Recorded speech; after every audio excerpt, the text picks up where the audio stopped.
Hey YouTube, we are back. We're going to be doing a walk around on one of the rarest TRD Pro Tacomas in the world. It is super rare because it is an access cab. So 2015 was the first model year for TRD Pros, and they skipped 2016 and came back in 2017. A lot of people don't know about the 2015 model because they made so little of them. So they made just a little over 1,200, and in the access cab configuration there's 75. In the Inferno Pro color, it's even smaller numbers compared to white and black. And there's also auto and manual and supercharged and non-supercharged, which this one does have the factory TRD Supercharger.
This owner is bn.vita on Instagram.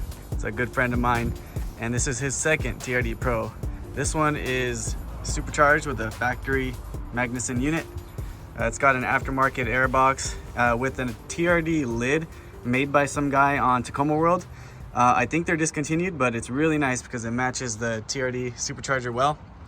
It's got the Uni filter mod, which, if you aren't aware yet, the factory secondary air pump has foam inside. It disintegrates, goes into the air pump valves on the valve cover and destroys them. So it's a big repair bill. So you open this up, take out the foam, put this on the outside. Normally this is just a little induction cap, and you eliminate that problem. From there, you've got this ram air scoop. So instead of pulling air through the fender, you're now getting it straight through the radiator. And if you're having any questions about water, this thing can go through pouring rain and not pull in any water. It's actually protected by this little drop flange right here. So I've got the same thing on my truck. The reservoir unit for the coolant that goes in the supercharger itself. And that's about it. As you can tell, it's sturdy. He doesn't detail it too crazy, but it's a daily commuter. So if you're wondering what the difference is between a TRD Pro and the other model trucks, it is basically a TRD Off-Road and a TRD Sport mashed together. This one gets you a color matched grille.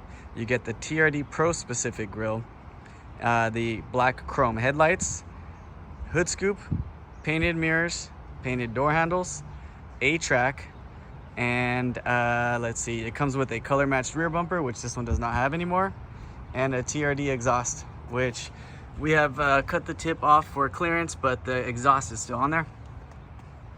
I did do a fender trim on it, so we took about 2 inches off the flares and the body, and we did put a high clearance bumper, so we cut the bed sides to match.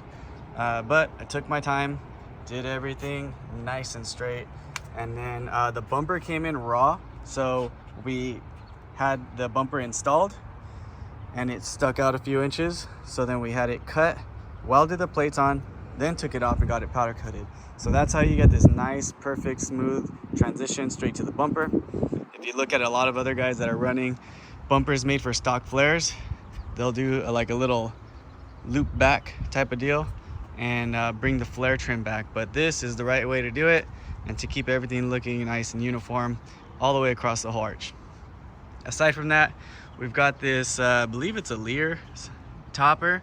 It came with the truck when he bought it, and it was already color matched, so it looks good. I'd like to see the truck without the shell and just see how it looks, but this thing's huge and I don't even know where he would put it for storage. So for now, it stays on. Checking out the rear suspension, we have King Extended Travel Resi shocks with Deaver Stage 1 leaf springs and a Wheeler's Super Bump U-bolt flip and bump stop kit. We cut off the exhaust tip for clearance issues and just so it didn't look so bad, because normally it's hanging under the leaf pack about right here, so it'd be a good foot under your bumper. So we took that out. This is going to be the Extended Travel Resi King. We got some Palfrey built sliders, long discontinued. They closed a while ago, but those look great on this thing. And some Total Chaos upper control arms, King Extended Travel Resi coilovers, a little bit of ARP goodness, a little signature on all the builds there. And let's see, some Baja Designs SAE fog lights, Palfrey built skid setup as well. And of course, we've got the Volt TE37X with BFG KM3s. One of my favorite looks. It's just a well put together tire and rim package. And this one is on some Project Kicks lug nuts as well. So right here you can see nice clean fender trim all the way around, transitions into the stock front bumper and the bumper cladding. And I do bring the bumper forward a little bit in the cutting, but I don't do any of that Viper stuff cut. I just do not like it. So keep it looking nice and factory as much as possible. This is the famous 1 of 75 access cabs. Relatively stock inside. Like I said, it is a daily driver. Got a nice little snap-on screwdriver handle shift knob. This does have a Pioneer head unit with full Dynamat sound deadening on the doors. So speakers and tweeters were changed with that, and I believe there's a sub in here. So nice sounds, good looks. Inside, this thing is rocking a scan gauge upper console mount that takes the spot of one of the sunglass holders. So scan gauge 2 goes up there. Wires are routed down here into the OBD. The guy that made that, he made mine, and he took the listing down on eBay. So whenever people message him direct, he has some crazy price that he wants for them. I don't think these will ever go back into production again, but you can hit me up in the messages and I'll try to get you his info if you really want one. Let's check out what's going on back here. So we've got ARP with the beauty washers tying down the Total Chaos bed stiffeners. It's going to be on each side, and these are going to be the same color and bolt combo that's holding on the front coilover top hats. Other than that, relatively empty bed. Again, daily driver duties. The thing's not going to be loaded down. It's going to be as light as possible. While it's here, we're going to do a little maintenance and change out the spark plugs on this deal.